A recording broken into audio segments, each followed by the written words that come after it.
بسم اللہ الرحمن الرحیم۔ السلام علیکم دوستو، شمر دل جوشن اور معفر بن ثعلبہ دونوں حضرت امام کا سر انور لے کر جب یزید کے پاس پہنچے تو معفر بن ثعلبہ نے دروازے میں کھڑے ہو کر بآواز بلند کہا کہ ہم امیر المومنین کی خدمت میں سب سے زیادہ بے وقوف اور بدترین شخص کا سر لے کر آئے ہیں، معاذ اللہ۔ یزید نے یہ سن کر کہا، معفر کی ماں نے اس سے زیادہ بے وقوف اور بدترین بیٹا نہیں جنا، لیکن وہ قاطع اور ظالم ہے۔ پھر وہ اندر داخل ہوئے اور سر انور کو یزید کے آگے رکھ کر سارا واقعہ کربلا بیان کیا۔ یہ سارا واقعہ یزید کی بیوی ہند بنت عبداللہ بن عامر نے بھی سنا۔ وہ چادر اوڑھ کر باہر آئی اور کہا، امیر المومنین، کیا یہ حسین بن علی کا سر ہے؟ یزید نے کہا، ہاں۔ اب تم اس پر رو اور اس ابن رسول اللہ خالص النسب قریشی پر سوگ کرو، جسے ابن زیاد نے جلد بازی میں قتل کر دیا ہے، خدا اسے قتل کرے۔ پھر یزید نے دربار لگایا اور عوام و خاص کو اندر آنے کی اجازت دی۔ لوگ اندر داخل ہوئے۔ سر انور یزید کے سامنے رکھا ہوا تھا۔ اس کے ہاتھ میں ایک چھڑی تھی جس کو وہ آپ کے لب و دندان مبارک پر مارتا تھا۔ حضرت ابو برزہ اسلمی نے فرمایا، اے یزید، تو اپنی چھڑی حضرت حسین کے دانتوں پر اس جگہ مار رہا ہے جس جگہ کو میں نے دیکھا کہ رسول اللہ صلی اللہ علیہ وسلم چوسا کرتے تھے۔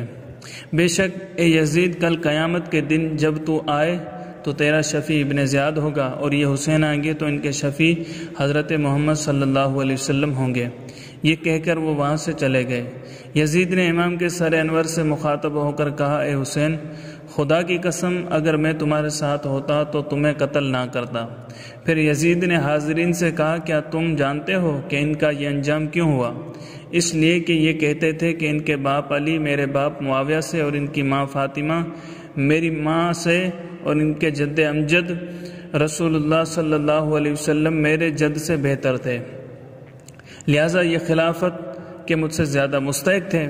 ان کے اس قول کا جواب کہ ان کے باپ سے بہتر تھے یہ ہے کہ ان کے باپ اور میرے باپ نے خدا سے محاکمہ چاہا، اور لوگ جانتے ہیں کہ خدا نے کس کے حق میں فیصلہ دیا۔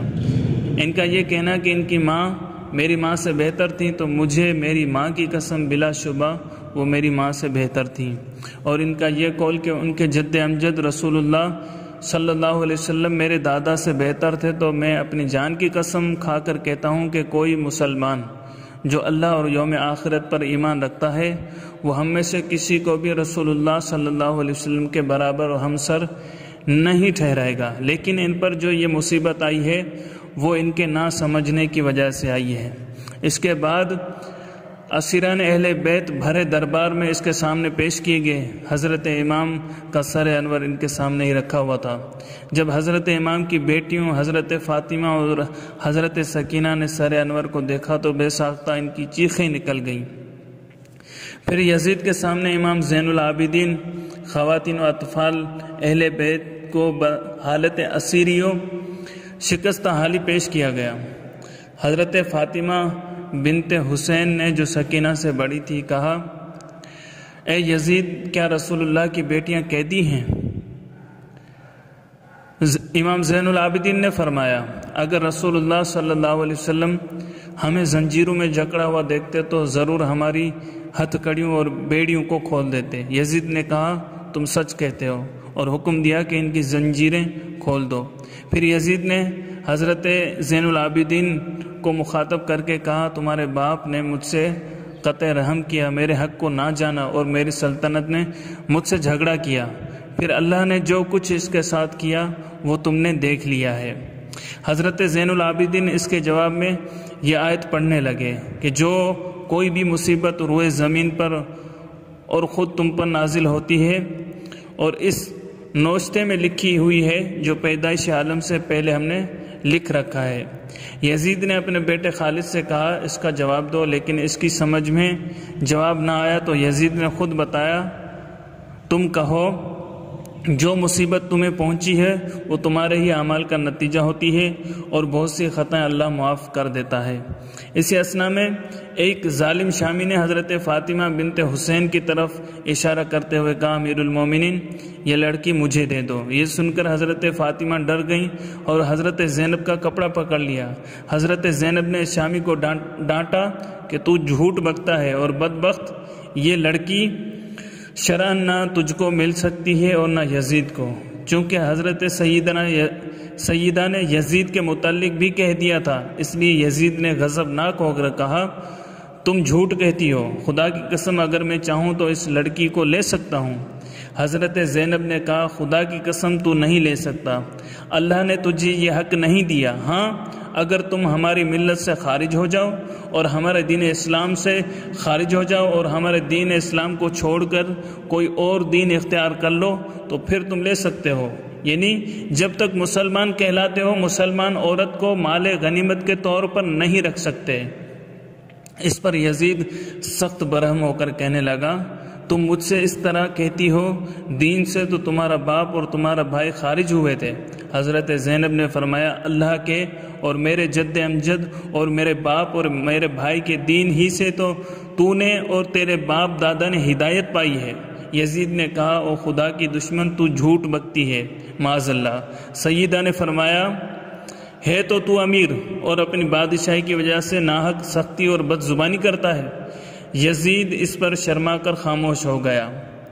ایک روایت میں آتا ہے، جب حضرت امام کا سر انور یزید کے پاس پہنچا تو وہ خوش ہوا اور اس کے نزدیک ابن زیاد کی قدر و منزلت بہت بڑھ گئی، اس لیے اس کو انعام و اکرام سے نوازا، مگر تھوڑے ہی عرصے کے بعد وہ نادم ہوا، کیونکہ اس کو معلوم ہو گیا کہ لوگوں کے دلوں میں میرا بغض اور عداوت پیدا ہو گئی ہے اور لوگ مجھے لعن و طعن اور سب و شتم کرنے لگے ہیں۔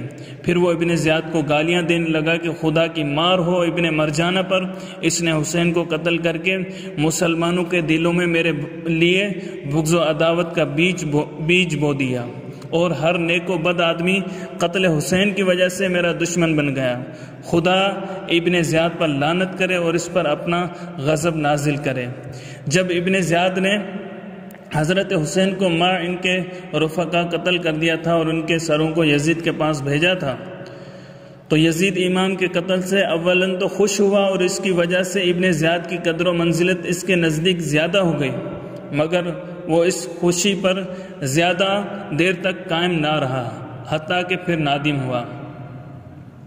بے شک یزید نے ابن زیاد پر اس کے فعل کی وجہ سے لعنت تو کی اور اس کو برا بھلا بھی کہا، اس وجہ سے کہ آئندہ جب حقیقت ظاہر ہوگی اور بات کھلے گی تو پھر کیا ہوگا، لیکن نہ تو اس نے ابن زیاد کو اس ناپاک حرکت پر معزول کیا اور نہ بعد میں اسے کچھ کہا اور نہ کسی کو بھیج کر اس کا یہ شرمناک عیب اس کو جتایا، یعنی کوئی ملامت نہیں کی۔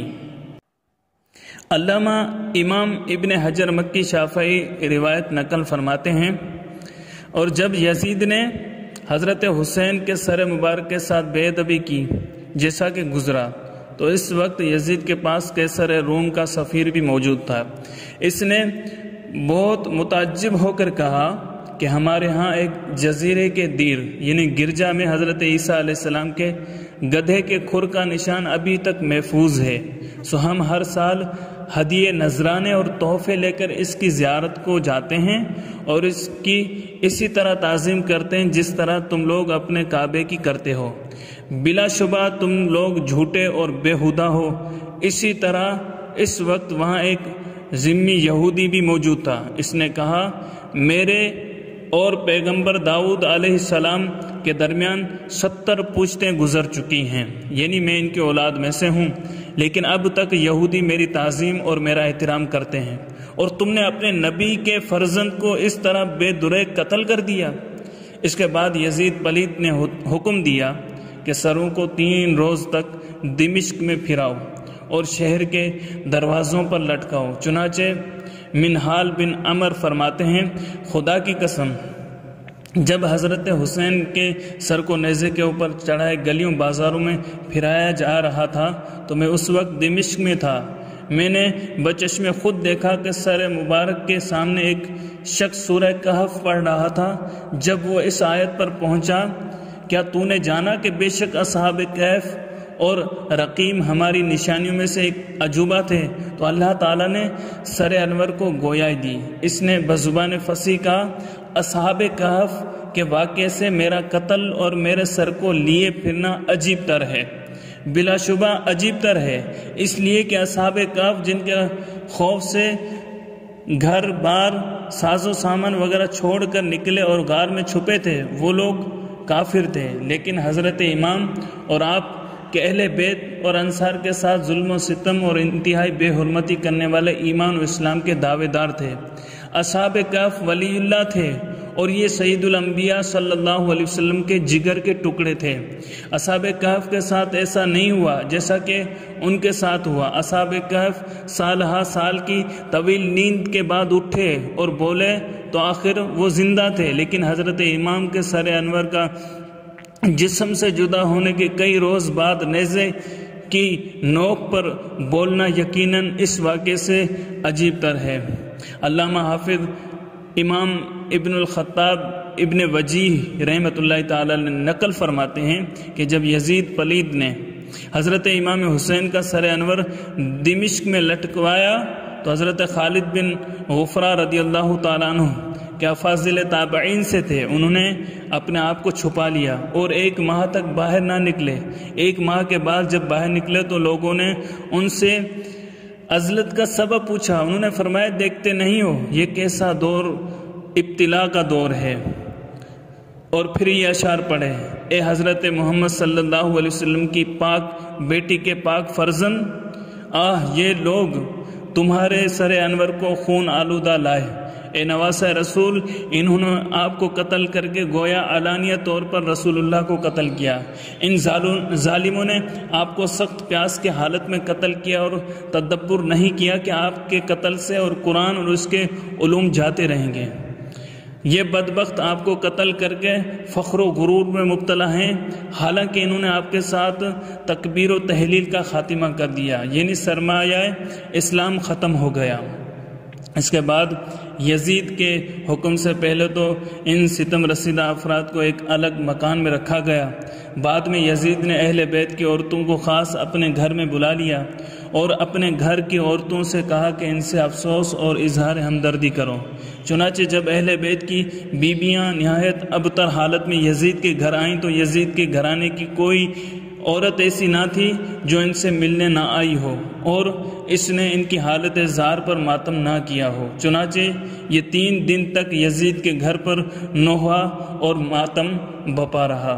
کوفی اور شامی وحشیوں نے اہل بیت اطہار کا سب ساز و سامان لوٹ لیا تھا، اوڑھنے کی چادریں تک اتار لی تھی، اور ابن سعد کے حکم کے باوجود کسی نے کوئی چیز بھی واپس نہ کی تھی۔ یزید نے اس کی پوری تلافی کی اور تمام عورتوں کا جس قدر مال و متاع لوٹ لیا گیا تھا اس سے دگنا ان کو بسد اسرار دیا۔ یزید کے اس سلوک پر حضرت سکینہ بنت حسین کہا کرتی تھی، میں نے کسی کافر باللہ کو یزید سے بہتر نہیں دیکھا۔ یزید صبح و شام کھانے کے وقت حضرت امام زین العابدین کو ملا لیا کرتا تھا۔ ایک دن ان کے ساتھ عمر بن حسین بھی تھے جو بہت کم سن تھے۔ یزید نے ان سے کہا، کیا تم اس جوان یعنی میرے بیٹے خالد سے لڑو گے؟ ابن حسین نے کہا، یوں نہیں، ہاں ایک چھڑی مجھے دے دو اور ایک چھڑی اس کو دے دو، پھر میں اس سے لڑوں گا۔ یزید نے اس کو پکڑ کر اپنے ساتھ چمٹا لیا اور کہا، آخر تعینیت کیسے بدل سکتی ہے؟ سانپ کا بچہ سنپولیے کے سوا اور کیا ہو سکتا ہے؟ دوستو، اگر آپ کو ہماری یہ ویڈیو پسند آئی ہے تو لائک کیجئے، کمنٹ کیجئے، اپنے دوستوں کے ساتھ شیئر کیجئے، اور آپ نے ابھی تک ہمارے چینل کو سبسکرائب نہیں کیا تو چینل کو سبسکرائب کر لیجئے تاکہ ہماری ہر نئی آنے والی ویڈیو آپ تک بآسانی پہنچ سکے۔